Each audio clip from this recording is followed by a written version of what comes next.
Imagine waking up in a world where it's minus 40 degrees outside. Mammoths are real, and your only source of heat is a pile of damp sticks. You don't have Netflix. You don't have central heating. You don't have Uber Eats. All you have is your brain and a group of other people just as scared as you are. And yet, they made it.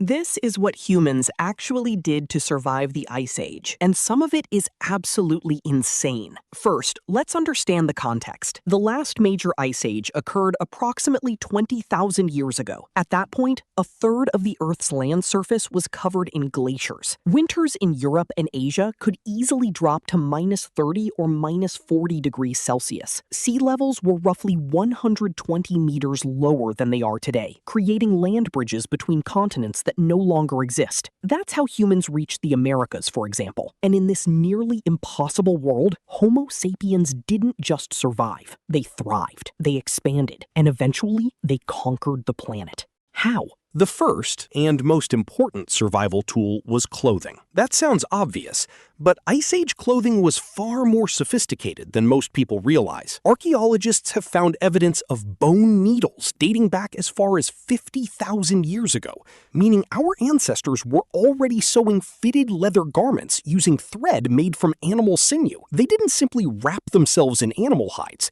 They cut them, overlapped them, and stitched them into carefully designed layers, often placing the fur inward to trap body heat, almost exactly like modern Inuit clothing. But here's the crazy part. Some archaeological evidence suggests Ice Age humans wore as many as 3 separate layers: an outer shell, a middle insulating layer, and an inner thermal layer. They basically invented the modern mountaineering layering system 30,000 years ago. The second tactic completely blows my mind. No trees, not enough stone. So how do you build a house when everything around you is frozen solid? You use what you have: mammoth bones. Across modern-day Ukraine, Poland, and Russia, archaeologists have uncovered circular structures up to 15 meters across, built almost entirely from mammoth bones and tusks. Some sites contain the remains of more than 60 different mammoths. Tusks formed giant structural arches.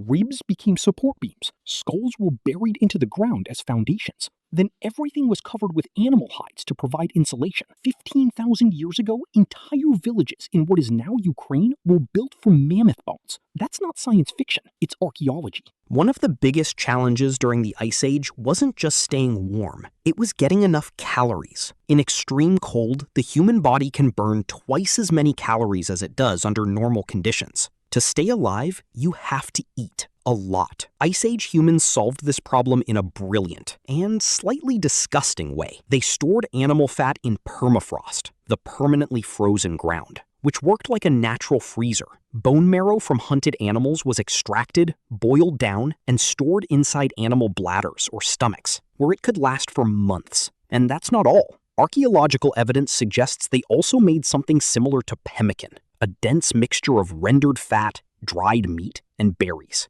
It was basically the world's first protein bar, and it worked. The fourth strategy may have been the smartest of all. Don't stay where it's freezing. Move. Ice Age human groups weren't sedentary. They followed mammoths, wild horses, and reindeer. When an area ran out of food or winter became unbearable, the entire group packed up and moved. But here's what's truly fascinating. Analysis of flint tools. Gatherer groups sometimes traveled up to 600 kilometers to obtain specific materials. That means they had established travel routes, trade networks, and mental maps covering enormous territories.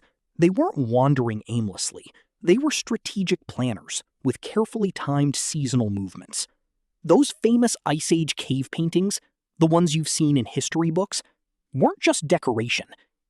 They may have been survival technology. Some of the latest theories suggest these paintings functioned as migration maps, records of animal behavior, and possibly communication systems shared between different human groups.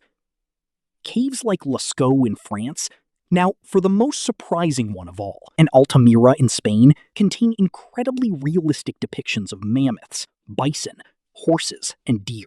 Some researchers believe shamans or group leaders used these images to teach younger hunters how to track and hunt their prey. Art as a database. Art as an instruction manual. 17,000 years ago. And there's more. Some caves contain series of dots that appear to represent lunar calendars, suggesting these humans may have tracked seasons and animal migration cycles with remarkable monthly precision.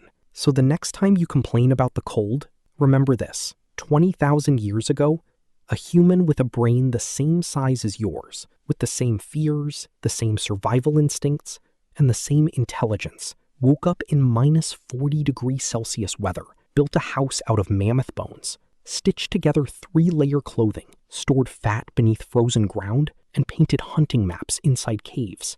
And they didn't just survive. So the next time you complain about the cold, remember this: 20,000 years ago, a human with a brain the same size as yours, with the same fears, the same survival instincts, and the same intelligence, woke up in minus 40 degrees Celsius weather, built a house out of mammoth bones, stitched together 3-layer clothing, stored fat beneath frozen ground, and painted hunting maps inside caves. And they didn't just survive. They survived so well that you and I are here today. If this made you wonder, what else were these humans doing? There's another video right here that's going to blow your mind.